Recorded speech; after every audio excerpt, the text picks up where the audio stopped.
Friends, आप लोग आपका अपने YouTube channel Bihar board Galaxy में बहुत बहुत स्वागत है। चलिए, जो भी हमारे भाई लोग हैं 12th वाले हैं, 2026 में अगर आपका एग्जाम है तो चैनल को सब्सक्राइब करके ज्वाइन कर लीजिए।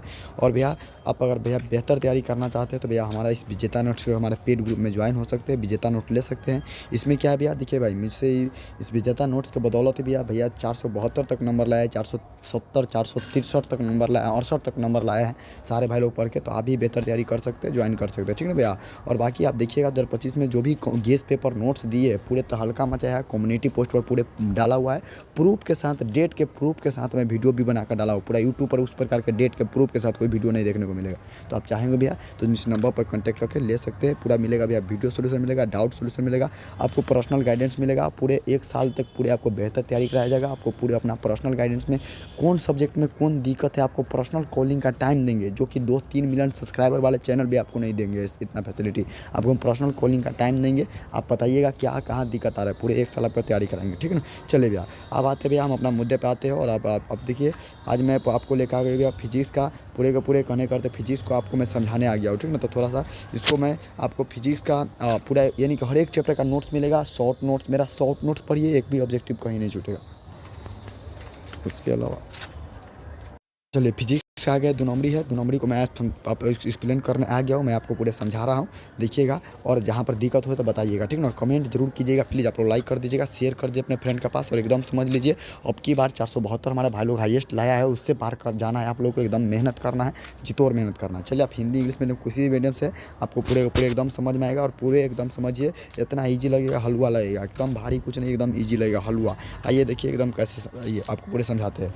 ठीक है, चैप्टर का नाम है बेलक, आप टेंशन मत लीजिए, आएगा तो इसी में से 110% जितना क्वेश्चन आपको दिया जाएगा उतना ही क्वेश्चन आपको कवर करना। जितना पेड ग्रुप में दिया जा रहा है क्वेश्चन उतना को कवर कीजिए। जिस प्रकार पेड ग्रुप में तैयारी कराया जा रहा है, जिस प्रकार बताया जा रहा है, जिस प्रकार लिखने का तरीका को, जिस प्रकार हम लिखे उसी प्रकार के लिखने का तरीका को अपनाइएगा, ताकि 2 में 2 नंबर वो दे, ठीक ना। तो सारे के सारे आप जानकारी, आप टेंशन मत लीजिए। जो भी भाई लोग अच्छा नंबर लाए उनका मैं इंटरव्यू, आप उसका इंटरव्यू भी लूँगा। और बहुत सारे भाई लोग वैसा तैयारी किए हैं, अच्छा तैयारी बहुत सारा भाई लोग का। हमसे पिछला साल भी 3600 प्लस स्टूडेंट भी हमसे ज्वाइन होकर पेड ग्रुप में ज्वाइन था, 3600 प्लस स्टूडेंट पढ़ाई किया था, ठीक ना भैया। आप जाकर देखिएगा, रिजल्ट का तहलका मच गया था। तो उसके लिए चिंता मत लीजिए, आप आराम से पढ़ाई अपना स्टडी कीजिए।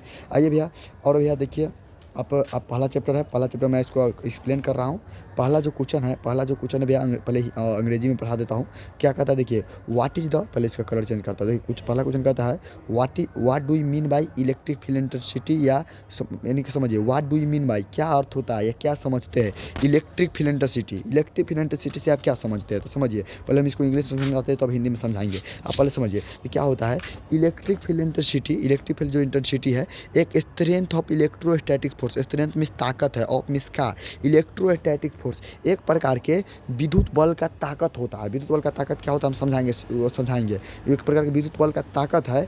और उसके बाद पर यूनिट पॉजिटिव चार्ज, यानी कि किसी भी पॉजिटिव चार्ज पर, किसी भी एक यूनिट पॉजिटिव चार्ज पर, किसी भी एकांक पॉजिटिव चार्ज पर, किसी भी पॉजिटिव चार्ज पर लगने वाला जो बल होगा ना, एट एनी गिवन पॉइंट, किसी भी दिया गया पॉइंट में, इन द इलेक्ट्रिक फील्ड, कहे का अर्थ है किसी भी इलेक्ट्रिक फील्ड में किसी भी दिया गया पॉइंट पर पॉजिटिव चार्ज पर लगने वाला जो भी विद्युत बल होगा उसी को हम लोग बोलते हैं भैया इलेक्ट्रिक फील्ड इंटेंसिटी बोलते हैं। क्लियर है। उसी बात को हिंदी में भी लिखे हैं कि किसी बिंदु पर, देखिए वही पूछा कि भैया किसी आपको कहेगा, बताइए किसी बिंदु पर विद्युत क्षेत्र तीव्रता को परिभाषित कीजिए। यानी कि विद्युत क्षेत्र तीव्रता से आप क्या समझते हैं, तो विद्युत क्षेत्र में किसी बिंदु पर एकांक कूलम आवेश पर लगने वाला बल को ऐसे समझिए, एक कूलम चार्ज पर जो बल लगेगा ना, पर यूनिट चार्ज करने करते एक कूलम चार्ज पर जो बल लगेगा उसी को हम लोग क्या कहेंगे भैया, विद्युत क्षेत्र, इलेक्ट्रिक फील्ड इंटेंसिटी कहेंगे अंग्रेजी में, और हिंदी में विद्युत क्षेत्र तीव्रता कहेंगे। क्लियर है। अच्छा, देखिए इसे हम लोग डिनोट करते भैया। देखिए, शुरू में आपको मेरे भाई इसको लिखिएगा, जो भी हमारे पीडीएफ दिया जा रहा है पेड ग्रुप में, उसको लिखिएगा, उसको एक अलग तरीके से लिखिएगा। शुरू में याद करने में दिक्कत हो सकता है, तो आप इसको लिखिएगा जितना हो सके उतना ज़्यादा, पहले लिखने का ज़्यादा प्रयास कीजिएगा, ठीक ना। आइए, क्या कहे, इसे भैया हम लोग ई के द्वारा डिनोट करते हैं। देख लीजिए, इसे हम ई के द्वारा डिनोट करते हैं। इसका जो फार्मूला सूत्र होता है, ई बराबर एफ बटा क्यू होता है। ई बराबर क्या होता है, एफ बटा क्यू होता है, ठीक ना। ई जो होता है ना, वेक्टर क्वांटिटी, वेक्टर करने का अर्थ क्या भैया, सदिश राशि होता है। हिंदी में सदिश राशि होता है, अंग्रेजी में वेक्टर होता है, ठीक ना, वेक्टर होता है। तो इस बात को याद रखिएगा। क्लियर है मेरे भाई। अच्छा, अगला देखिए, अगला यहाँ पर लिखे हुए मेरे भाई कि देखिए, इसका जो एसआई यूनिट होता है बड़ा इंपॉर्टेंट है ऑब्जेक्टिव के लिए। मेरा शॉर्ट नोट्स में हर एक चीज़ है, मेरा शॉर्ट नोट्स पढ़िए। दुनिया आप एकदम टेंशन मत लीजिए, एकदम धुआं कर दीजिएगा ऑब्जेक्टिव का। ओनली मेरा शॉर्ट नोट्स केवल पढ़ने की आवश्यकता है, बाकी कुछ पढ़ने का आपको आवश्यकता नहीं है। 110% कह रहे हैं मेरा शॉर्ट नोट्स एक भी चाहिए, ऑब्जेक्टिव बाहर नहीं रहेगा, आप चिंता मत लीजिए।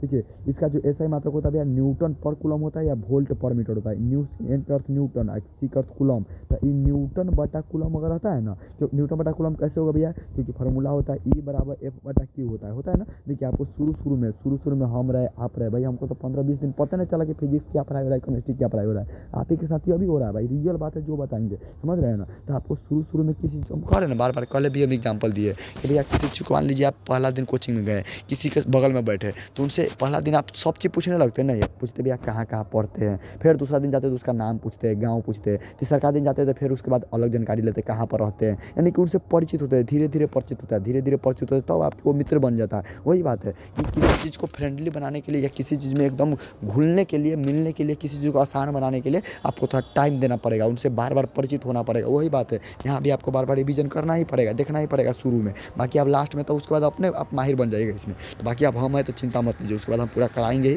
गर्दा मचा देना है तो हल्का एकदम मचेगा, आप चिंता मत लीजिए। केवल जितना कराया जा रहा है भाई मेरा भाई ईमानदारी पूर्वक उतना केवल आप करते चलिए, ठीक ना।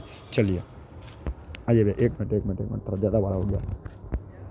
चलिए यहाँ पे आप एक मिनट थोड़ा छोटा करते, चलिए इतना ठीक है, क्लियर है। अब आइए सोचिए, आप सुनिए, देखिए भैया फार्मूला क्या था, ई बराबर एफ बटा क्यू होता है, ए बराबर एफ बटा क्यू होता है। एफ क्या होने करते हैं फोर्स, तो फोर्स को किस में मापते हैं भैया, न्यूटन में मापते हैं। अब बटा अच्छा क्यू चार्ज है, तो चार्ज किस में मापते हैं, कूलम में, तो इसका यूनिट होता है क्या, न्यूटन बटा कूलम। न्यूटन बटा कूलम को ही जब सी, देखिए अगर यहाँ पर ना कुछ हो तो एक है तो ऊपर जाता है तो -1 हो जाता है, अगर यहाँ पर 2 रहता ना तो ऊपर जाता था -2 हो जाता है, लेकिन यहाँ पर 2 नहीं अभी 1 है, और आपको समझाने के लिए बोले नीचे से ऊपर जाता है तो माइनस हो जाता है, या ऊपर से नीचे आता है तो माइनस हो जाता है, तो इसे न्यूटन पर कूलम बोलेंगे। एक और इसका यूनिट होता है वोल्ट पर मीटर, क्लियर है, वोल्ट पर मीटर। तो इसका 2 यूनिट, इलेक्ट्रिक इलेक्ट्रिसिटी का यूनिट 2 यानी कि विद्युत क्षेत्र का यूनिट 2, एगो न्यूटन पर कूलम, एगो वोल्ट पर मीटर। हमारे साथ याद करते चलिए, ये कैसा राशि भैया, वेक्टर राशि, वेक्टर करने करते सदिश राशि है, क्लियर है, यहाँ तक कोई दिक्कत नहीं हुआ। अच्छा इसका डायमेंशन निकालना है, बीमा निकालना है, तो बीमा निकालने का एक तरीका होता है, कैसा तरीका होता है हम सिखाएंगे एक अलग वीडियो में। जैसे ई बराबर एफ बटा क्यू है ना, अच्छा फोर्स को किस में यहाँ पे, न्यूटन में,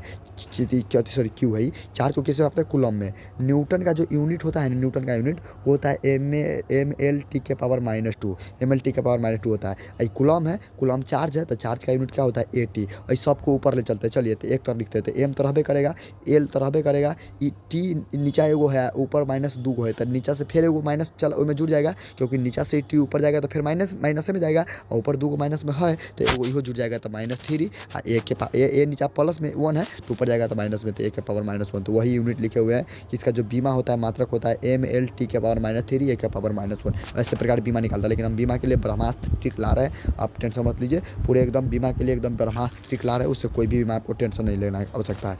यह एक सदिश राशि है, कहने करते इलेक्ट्रिक इलेक्ट्रिसिटी एक वेक्टर राशि है, कहने करते विद्युत क्षेत्र क्या है, क्या एक सदिश राशि है, क्लियर है। ये वो क्वेश्चन आपको पूरे समझ में आ गया होगा, आ गया ना भाई। चलिए अब अगला क्वेश्चन बढ़ते कोई डाउट नहीं हुआ होगा, अभी धीरे धीरे खींच रहा है, आपको सब समझ में बातें आने लगेंगी ना, हम आपको बहुत ही तेज़ी अब ले चलेंगे, आप टेंशन मत लीजिए। आइए पहले समझिए बात को, समझिए, आइए यहाँ पर एक मिनट यहाँ पर आइए, चलिए आइए क्या कहता आप सुनिए, अब अगला सुनिए, अगला क्या कहता है, ध्यान देखिएगा, ध्यान से चलिए क्या कहता है अगला, देखिए अगला का नाम है भैया डिफाइन इलेक्ट्रिक फ्लक्स। और जितना दिया जा रहा है उससे बाहर कुछ नहीं पढ़ना, जितना दिया जा रहा है मेरे भाई उससे बाहर कुछ नहीं पढ़ना है। डिफाइन इलेक्ट्रिक फ्लक्स, देखिए हम भले 3-4 को समझाए, 4 को समझाए, लेकिन 4 को 5 को समझ को पूरा याद करने का प्रयास कीजिएगा, याद नहीं बल्कि लिखने का प्रयास कीजिएगा, लिखिएगा तभी याद होगा, लिखिए याद कीजिए तब याद होगा। बताइए इलेक्ट्रिक फ्लक्स क्या होता है और इसका मात्रक बताइए, यानी कि इलेक्ट्रिक फ्लक्स को बोलते हैं हिंदी में विद्युत फ्लक्स। विद्युत फ्लक्स को परिभाषित कीजिए और इसका ऐसा मात्रक बताइए। तो पहले इंग्लिश में समझाते हैं फिर हिंदी में समझाएंगे। इलेक्ट्रिक फ्लक्स का मतलब होता है मेरे भाई, अगर मान लीजिए ये आपका घर है, अब मान लीजिए कोई आया ना धुन गोली दागना आपके घर में शुरू कर दिया, समझ गए ना। हाँ मान लीजिए एक बात कहें हम, मान लीजिए कोई सरफेस है, इसमें से जितना जैसे मैं कोई सरफेस है, ये कोई सरफेस एरिया है, ठीक है ना, कोई एरिया वाला सरफेस है, वो इसका कुछ क्षेत्रफल है, इससे जितना भी इलेक्ट्रिक फिलांस गुजरेगा ना, इलेक्ट्रिक फिलांस करने करते विद्युत क्षेत्र रेखा, इससे जितना भी इलेक्ट्रिक फिलांस गुजरेगा ना उसी टोटल को हम क्या कहेंगे भैया, इलेक्ट्रिक फ्लक्स बोलेंगे, उसी को हम हिंदी में लिखे। देखिए हम समझाते हैं, वहाँ पर पढ़ते हैं, देखिए क्या लिखे लिखें कि the total number of electric field lines के टोटल संख्या पासेज थ्रू गुजरता है एक क्लोज सरफेस या क्लोज बॉडी, किसी भी क्लोज सतह से गुजरने वाले कुल इलेक्ट्रिक फील्ड लाइन्स की संख्या को हम लोग क्या कहते हैं भैया, इलेक्ट्रिक फ्लक्स कहते हैं। क्लियर है। अच्छा, इसे हम डिनोट करते हैं भैया ई के फाई के द्वारा डिनोट करते हैं, और इसका फार्मूला होता है ई डी ए होता है, ई डॉट डी ए होता है, ई डॉट डी एस होता है, या कभी कभी डी ए भी रहेगा तो कोई दिक्कत नहीं, तो D S E dot D S होता है, ई डॉट है। और जब ये कोई चीज़ में डॉट प्रोडक्ट में गुना रहता है ना, तो इसका लिया जाता है E D S cos theta. अगर मान लीजिए यहाँ पर ये क्रॉस प्रोडक्ट रहता है ना, हम पढ़ाएंगे वेक्टर में भी, सिंपल बात है, याद रखिए। यहाँ पर बुनका रहे तो लेना है कॉस थीटा, यहाँ पर क्रॉस में गुना रहे ना तो लेना है साइन थीटा। ये बात आपको पढ़ना है, लेकिन आप पहले आइए हिंदी में भी समझा देते तो अभी बात समझाएंगे, पहले परिभाषा हिंदी में भी समझाते। आइए क्या कर रहा है कि विद्युत फ्लक्स किसे कहेंगे भैया, कि देखिए वही लिखे कि विद्युत क्षेत्र में स्थित पृष्ठ के लंबवत गुजरने वाली लंबवत विद्युत बल रेखाएं की कुल संख्या। कहने करते कोई भी बंद सतह है, एकरा से जितने भी विद्युत क्षेत्र के रेखा गुजरेगी, जितने भी इलेक्ट्रिक फील्ड लाइन्स गुजरेगा, उसे हम लोग क्या कहेंगे, विद्युत फ्लक्स बोलेंगे। इसे फाई द्वारा डिनोट करते हैं। फार्मूला होता है फाई बराबर फार्मूला होता है ई इंटू डी एस। और जब इंटू में गुना रहता है ना, इंटू में ये डॉट प्रोडक्ट में गुना रहता है ना, तो हटाते हैं इसको, तो E D S cos theta, इसको लिख सकते हैं कॉस थीटा। क्लियर है, ये करा देंगे। ओके भैया, समझ गए। आप देखिए इसके बारे में क्या नीचे लिखे हुए हैं कि इसका एसआई मात्रक वोल्ट मीटर होता है, याद रखिएगा। ऊपर का पढ़े उसका वोल्ट पर मीटर का भैया क्या अर्थ होता है, वोल्ट बटा में मीटर। इसका मतलब इसका अर्थ है वोल्ट मीटर, यानी कि वोल्ट और मीटर का गुना है। यहाँ पर भाग में था, यहाँ पर गुना में वोल्ट मीटर। क्लियर है, याद रखिएगा। और इसका बीमा यह लिखे हुए ML T के पावर -3 A के पावर -1 निकालने के, बीमा निकालने का हम ट्रिक सिखा देंगे, डोंट वरी, उसके लिए चिंता मत लीजिए। 2 को सवाल पढ़ाएं, दोनों सवाल में कोई चिंता नहीं हो, भले आपको पूरे पढ़ा दिया। अब आइए फिर अगला पढ़ाते हैं। अगला यहाँ पर फिर हम रुक जाइए, हम PDF से खींच रहे हैं, एक मिनट हम ला रहे हैं PDF से, वहाँ से खींच रहे हैं, आप टेंशन मत लीजिए। PDF है, आपको तीसरा का समझाना है। एक मिनट, ये तो पूरा समझ में आपको आ गया मेरे भाई। अब आइए एक मिनट, हम आपको समझा दे रहे हैं। एक मिनट तीसरा का, ये तो तीसरा यहाँ पर आने देते भैया, यहाँ पर तीसरा ला रहे, हिंदी मीडियम भी ला रहे, हिंदी मीडियम में भी समझा रहे। चलो एक मिनट इतना भाई, जितना केवल आपको कराया जा रहा है मेरे भाई, ईमानदारी पूर्वक आप उतना कर लीजिएगा और आराम से उतना कर लीजिएगा। उसके अलावा कुछ नहीं आपको करने की आवश्यकता है, जितना दिया जा रहा है उतना ही कवर करना है, उसके अलावा कुछ नहीं पढ़ना है, कुछ होना, समझ गए ना। चलिए यहाँ पर आइए, यहाँ पर आ जाइए। क्या करा आप सुनिए मेरे भाई, अगला क्वेश्चन है तीसरा का कि define electric dipole movement. Electric dipole movement क्या होता है, इसका यूनिट लिखिए, समझिए पहले। इससे पहले समझिए भैया कि इलेक्ट्रिक डाइपोल क्या होता है, यानी कि विद्युत द्विध्रुव आघूर्ण को परिभाषित करे, उसका ऐसा मात्रक लिखे। तो आप इससे पहले एक चीज़ समझिए कि इलेक्ट्रिक डाइपोल क्या होता है, कहने करते विद्युत द्विध्रुव क्या होता है। तो जब कोई 2 गो चार्ज, एगो माइनस एगो प्लस वाला, जब 2 गो सेम चार्ज, 2 गो सेम कहने करते अगर एक वैल्यू 10 कूलम है तो एक वैल्यू माइनस में 10 कूलम है, तो एक वैल्यू प्लस में 10 कूलम है। एक वैल्यू अगर माइनस में 100 कूलम है तो एक वैल्यू दोनों सेम ही रहेगा, दोनों का वैल्यू सेम ही रहेगा। केवल एगो फर्क है, एगो साइन का फर्क रहेगा, वो प्लस रहेगा एगो माइनस रहेगा, यानी कि अपोजिट साइन वाला रहेगा, यानी कि विपरीत साइन वाला रहेगा, एगो प्लस एगो माइनस।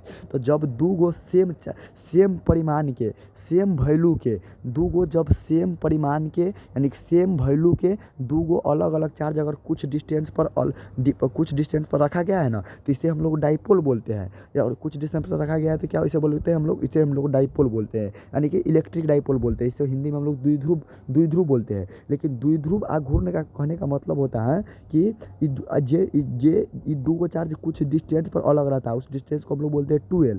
तो इलेक्ट्रिक डाइपोल का कहने का मतलब होता है, इलेक्ट्रिक डाइपोल क्या है, तो यह जो है इलेक्ट्रिक डाइपोल है ना, इसे सबसे पहले तो P द्वारा सूचित करते हैं। और इलेक्ट्रिक डाइपोल जो है ना, वो चार्ज यानी कि Q मिस चार्ज आवेश का और जो दोनों चार्ज के बीच का जो डिस्टेंस होता है ना, उसका गुणनफल होता है। वही हम इसका परिभाषा में लिखे, हम देखिए समझाते हैं और फिर इसको बात को हम दोबारा बताएंगे। देखिए लिखे हुए ही कि the product of the charge, यह चार्ज का प्रोडक्ट है। और डाइपोल लेंथ कहने करते हैं वो Q है, माइनस में Q है, प्लस में Q है, दोनों के बीच के जो लेंथ है, लंबाई है, ओकर गुणनफल है। प्रोडक्ट मीन्स गुणनफल है। तो चार्ज का और डाइपोल लेंथ का गुणनफल है ऑफ है एंड इलेक्ट्रिक डाइपोल। किसी भी इलेक्ट्रिक डाइपोल में जो चार्ज होगा और उसका बीच के जो डिस्टेंस होगा, उसके दोनों का गुणनफल जो होगा ना, उसे हम लोग इलेक्ट्रिक डाइपोल मूवमेंट कहते हैं। इसे P द्वारा सूचित करते हैं। इसका फार्मूला P = Q × 2L होता है। ये तो हिंदी में, इंग्लिश में समझाए और हिंदी में समझिए। हिंदी में वही वही बात लिखे हैं कि यह जो है ना किसी द्विध्रुव के लंबाई और उसके किसी एक आवेश का गुणनफल होता है। वही लिखे हैं कि यह किसी भी द्विध्रुव का लंबाई यानी कि 12 जो है और उसके बीच का जो आवेश होगा Q होगा उसका गुणनफल होगा। चार्ज को हिंदी में आवेश बोलते हैं, इसे P द्वारा सूचित करते हैं। यह भी एक सदिश राशि है, अंग्रेजी में कहने करते यह भी एक वेक्टर राशि है। तो अभी आपके सामने दो बात पढ़ाए, दोनों के दोनों वेक्टर कहने करते हैं। अभी पढ़ाए कुछ पढ़ाए एक इलेक्ट्रिक फील्ड इंटेंसिटी यानी कि विद्युत क्षेत्र तीव्रता, वो अभी क्या है वेक्टर है। और अभी जो पढ़ाए क्या पढ़ाए भैया, इलेक्ट्रिक डाइपोल मोमेंट यानी कि विद्युत द्विध्रुव आघूर्ण, यह भी क्या है वेक्टर है। वेक्टर कहने करते हैं सदिश राशि। क्लियर है, दोनों को याद रखिएगा, फार्मूला दोनों को याद रखिएगा। अच्छा, इसका जो मात्रक होता है इस देखिए P बराबर जो फार्मूला क्या होता है Q इंटू 12 होता है। तो मात्रक निकालना है तो Q चार्ज है यानी कि आवेश है, तो चार्ज का आवेश का ऐसा मतलब कूलम होता है। और 12 तो लेंथ है, लंबाई, लंबाई का क्या होता है मीटर, तो इसका यूनिट होता है कूलम मीटर। इसका यूनिट क्या होता है कूलम मीटर, वही बात लिखे है। इसका डायमेंशन कैसे निकालेंगे, तो कूलम का डायमेंशन क्या होता है 80, कूलम में चार्ज का डायमेंशन 80 होता है। मीटर लंबाई है तो लंबाई का तो L होता है, तो इसका डायमेंशन होगा L80 लात, L80 लात। वही डायमेंशन करने करते बीमा इसका क्या लिखे L80 लात। क्लियर है, ऐसे निकाले। वो सब बीमा निकालने का एक परामर्श ट्रिक बताएंगे, आप चिंता मत लीजिए। और यह भी एक सदिश राशि है। क्लियर है मेरे भाई, इसमें कोई दिक्कत नहीं हुआ होगा भाई। तीनों सवाल समझाए, तीनों में कोई प्रॉब्लम नहीं हुआ होगा। ओके मेरे भाई, कोई दिक्कत नहीं। चलिए हम आगे बढ़ते हैं, अब आगे थोड़ा समझिए। चौथा सवाल, चौथा समझा देते हैं। चौथा समझाते क्या करते सुनिए। चौथा क्या कहता है मेरा भाई, भले थोड़ा थोड़ा समझाएंगे, आपको समझ में आना चाहिए। बताइएगा प्लीज़, कमेंट करके बताइए क्या आपको बताया। देखिए, आवेश संरक्षण का सिद्धांत, आवेश संरक्षण कहने करते हैं प्रिंसिपल में सिद्धांत ऑफ मिस का कंजर्वेशन ऑफ चार्ज कंजर्वेशन यानी कि आवेश का संरक्षण का क्या सिद्धांत है। आवेश को संरक्षण का क्या सिद्धांत, आवेश संरक्षण को छोड़ दीजिए। हम कहने करते हैं कि आपको जैसे मान लीजिए आप क्या करते हैं, कोई चीज़ अच्छा चीज़ आता है ना, मान लीजिए हम लोग बाहर रहते हैं तो कोई चीज़ अच्छा चीज़ खरीद के लाते हैं, तो कहते हैं चल थोड़ा आज भी खा लेते हैं, कल भी खा लेंगे, यानी कि बचा के रखते हैं। उसी प्रकार से है कि भैया यो कह रहा है कि आवेश का संरक्षण, आवेश को बचाना, आवेश का बचा रहता है। कैसे बचा रहता है बताइए, एक बात ये बताते हैं। कह रहा है इस नियम कहता है कि इस नियम के अनुसार न तो चार्ज ससुरा उत्पन्न किया जाता है, न तो चार्ज ससुरा को बर्बाद किया जा सकता है। वो केवल एक जगह से दूसरा जगह ट्रांसफ़र होता है। जैसे मान लीजिए हम अभी बोल रहे हैं, हम चिल्ला के बोल रहे हैं, हमारा गला फंस गया है, हम खाना खाए, हम बॉडी में खाना खाए, हमारा बॉडी में एनर्जी बना, वो एनर्जी हमारा जो बॉडी में एनर्जी है ना, वो एनर्जी हमारा बोलने में जा रहा है। समझ रहे हैं ना, हमारा वो एनर्जी बोलने में जा रहा है। यानी कि क्या हुआ, चार्ज एनर्जी एक जगह से दूसरा जगह रूपांतरण हुआ, उत्पन्न नहीं होता है। कह रहा है तो वही कहता है कि चार्ज न तो उत्पन्न होता है, न तो नष्ट होता है, ये केवल एक जगह से दूसरा जगह यानी कि ट्रांसफ़र होता है, वो स्थानांतरित होता है। वही से को हम अंग्रेजी में लिखे हैं कि charge can neither be created, यानी कि चार्ज जो है ना, जो आवेश है, can neither be created means न तो उसका यानी कि नहीं तो उसको अब यानी नहीं उसे क्रिएट किया जा सकता है, नहीं उसका निर्माण किया जा सकता है। Can neither be destroy means बर्बाद किया जा सकता है, नहीं तो उसे उत्पन्न किया जा सकता है, नहीं तो उसको बर्बाद किया जाता है। ये इट ओनली ट्रांसफर, इसका केवल ट्रांसफ़र किया जा सकता है एक फॉर्म से दूसर का फॉर्म में। जैसे हम खाए तो भैया हम अनाज से हम क्या लिए, एनर्जी लिए, तो उसको हम बोलने में खर्च कर रहे हैं, चलने में खर्च कर रहे हैं, विभिन्न प्रकार के रूप में खर्च कर रहे हैं। उसी प्रकार का रहा है चार्ज, न तो उत्पन्न होता है, नहीं बर्बाद होता है, ये केवल एक फॉर्म से दूसरा रूप में बदलता है। उसी को लिखे हिंदी में, इस सिद्धांत के अनुसार आवेश न तो उत्पन्न होता है, न तो बर्बाद होता है, केवल एक जगह से दूसरा जगह ट्रांसफ़र होता है। कैसे, जैसे मान लीजिए यूरेनियम को ले लीजिए। यूरेनियम का जो एटॉमिक नंबर होता है यानी कि परमाणु संख्या होता है 92 होता है। इसका भार होता है 200 कितना होता है भैया 200, इसका भार जो होता है 235 होता है। अच्छा, इसमें क्या करेंगे हम, अल्फा डीके करेंगे। अल्फा डीके का मतलब अभी छोड़ दिए, क्या होगा ये पढ़ाएंगे 11वां 12वां चैप्टर में। अल्फा डीके का ऐसा समझिए, हम इस पर बम फेंके। क्लियर है, आपको देहाती बात हम समझा रहे भाई। देखिए, हम एक चीज़ हम हमेशा आपको लेकर चलते हैं, पढ़ाई उस लैंग्वेज में आपको कराया जाए कि ताकि याद रहे। पढ़ाई भी किताबी लैंग्वेज में आप याद, जब वैसा पढ़ाई का क्या मतलब जब याद ही नहीं रहे, तो इसलिए आप अपना देहाती भाषा में याद रखिए, क्योंकि एग्जाम में यही काम देता है। ठीक ना, जैसे कुछ हमें याद नहीं होता तो उसको हम अपना लैंग्वेज में याद कर लेते हैं। सोचा क्या है, हम आखिर यादें ना रखना है, किसी भाषा में याद रखे, यादें ना रखना है, वही बात है। तो यूरेनियम पर हम क्या किए, बम फेंके। यूरेनियम पर हम बमबारी किए, तो बमबारी किए तो ये दो भाग में टूट जाता है यूरेनियम। कौन कौन में चीज़ में टूट जाता है, एक थोरियम, एक हीलियम। और थोरियम के पीरियोडिक टेबल जो होता है ना, पीरियोडिक टेबल, आवर्त सारणी जो होता है, देखे होंगे केमिस्ट्री में पढ़े होंगे, पीरियोडिक टेबल 10वां में पढ़े होंगे।